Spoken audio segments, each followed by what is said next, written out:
Miscellaneous মেন্সের তো result কবে বেরোবে সে বিষয়ে আমার কোনো মতামত নেই। হয়তো খুব তাড়াতাড়ি বেরোবে এটা আশা করা যায়, কারণ এত ছেলেমেয়ে পরীক্ষা দিয়েছো। তো সেক্ষেত্রে আমার দিক থেকে একটা অ্যানাউন্সমেন্ট আছে, সেটা আমি ইউটিউবেও করেছি।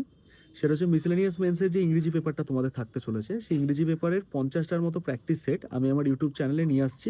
সেই প্র্যাকটিস সেটের কিছুটা লাইভে হবে আর কিছুটা রেকর্ডেড হবে। সেই প্র্যাকটিস সেটের মধ্যে মোটামুটিভাবে মিসেলেনিয়াস মেন্স ইংলিশের পুরোটাই কাভার আমি করে দেওয়ার চেষ্টা করব।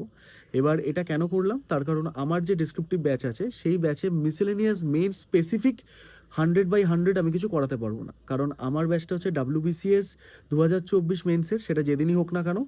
যারা সিরিয়াস ক্যান্ডিডেট তারা তো ডেফিনেটলি পড়ছে। তো সেক্ষেত্রে WBCS এর সিলেবাসটা হচ্ছে মাদার অফ অল সিলেবাস, মোটামুটিভাবে স্টেট লেভেলে যে এক্সামগুলো হয়।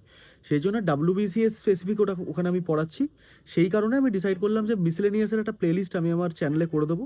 সেখানে তোমরা মিসেলেনিয়াস মেন্সের প্রচুর পরিমাণেই ভালো ভালো কন্টেন্ট ইংরেজিরগুলো যেগুলো আসতে পারে, সাম্প্রতিক কন্টেন্ট, প্রিভিয়াস ইয়ার্স পেপার, এগুলো সব পেয়ে যাবে। সুতরাং যাদের মিসেলেনিয়াস মেন্স দেওয়ার মতো জায়গায় আছো বলে তোমাদের ধারণা, যারা এই সমস্ত কাট অফের খেলা থেকে বেরিয়ে মোটামুটিভাবে নিজেরা একটা বিশ্লেষণ করেছো, তারা ডেফিনেটলি কিন্তু এই প্লেলিস্টটা জয়েন করে নেবে। 100% হেল্প হতে চলেছে।